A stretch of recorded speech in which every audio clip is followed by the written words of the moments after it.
So in this video, we're gonna make Loco Moco, and that's one of those Hawaii favorites. You know, the origin is sort of is challenged quite a bit, but I guess folklore has it that the dish was created in Hilo, Hawaii, at one of the restaurants, and it's rice, a burger, fried egg, and gravy. So we're starting in the pan here with Premium Choice Certified Angus beef, and that's our exclusive USDA Choice Angus beef that we sell at Foodland.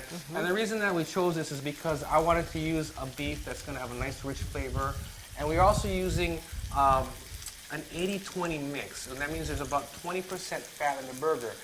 Now people may say, "Whoa, that sounds like a lot," but the thing is, that percentage of fat is what gives you a moist, juicy burger and a lot of flavor.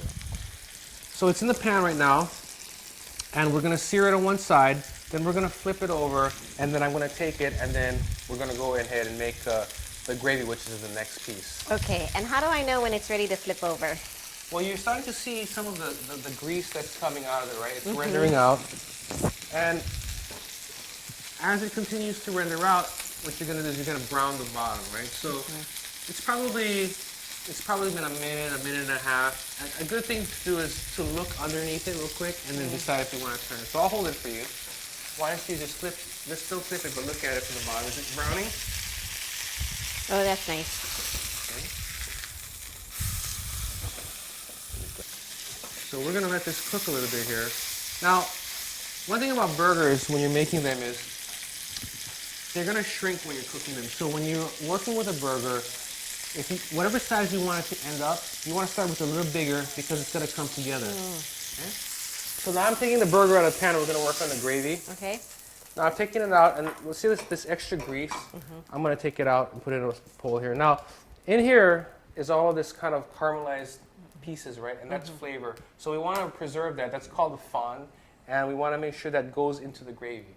So I'm going to do something a little bit different here. And instead of making a rich stock and jus, which a lot of restaurants do, because it's going to take a long time to make, and most people are not going to do this at home, I want a rich gravy, but instead of just using like gravy mix and water, we're going to use beef stock.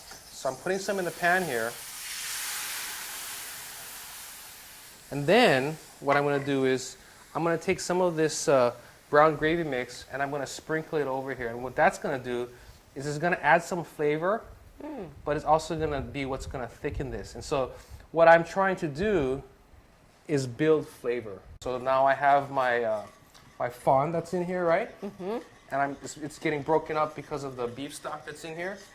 And I have a little bit of this gravy mix, and that's going to also add flavor and add some thickening to this to give me a nice, rich gravy. How do you know how much of the gravy to put in there, the gravy packet? Yeah, what you do is you put the stock in, and you just do a quick sprinkling across the top so that it has a nice coating. And the nice thing about this kind of product is if it's not thickening up the way you want, just sprinkle a little bit more to get what you want. Just to the key is, and then the key is to just kind of whisk it in so you can make sure that it doesn't have lumps. Okay. So it's thickening up now. Why don't you go ahead? The egg, yeah, go for it. I'm going to put a little bit more.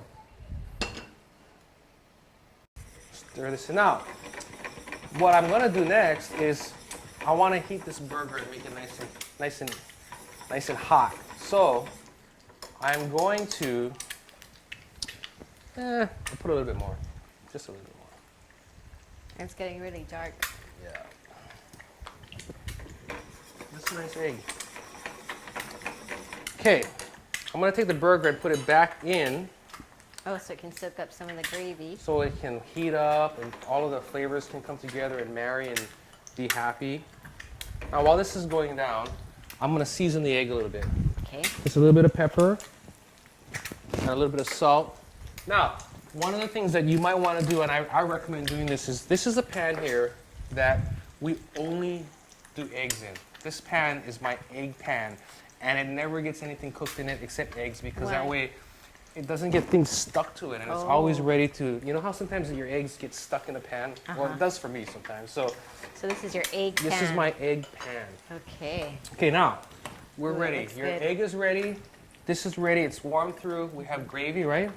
So now we're going to go for the plate-out. Build the Loco Moco. Yes, exactly. And I noticed you made that out of this bowl. Yeah, secret. You can mold the rice to get it to really cool. Now, I'm using white rice because I'm trying to do sort of a classic version. But you could also do something like fried rice. And if you wanted to, we have a really cool recipe for kimchi fried rice on the website. I think we'll put a link on there so you guys can go watch the video Kimchi too. fried rice Loco Moco. Exactly. Ooh, that sounds good. So now, gravy goes on Ooh, top. that's nice and thick. It's rich too. You see how rich that is? And then the final, I guess, what do you call it? What would you say? The final Cherry on the top. The final cherry Egg on on top, the top. is going to be this egg. Ooh. So we're going to put that right on top. Oh, perfect. And there you have it, a classic Loco Moco. For this recipe and more, visit us at foodland.com.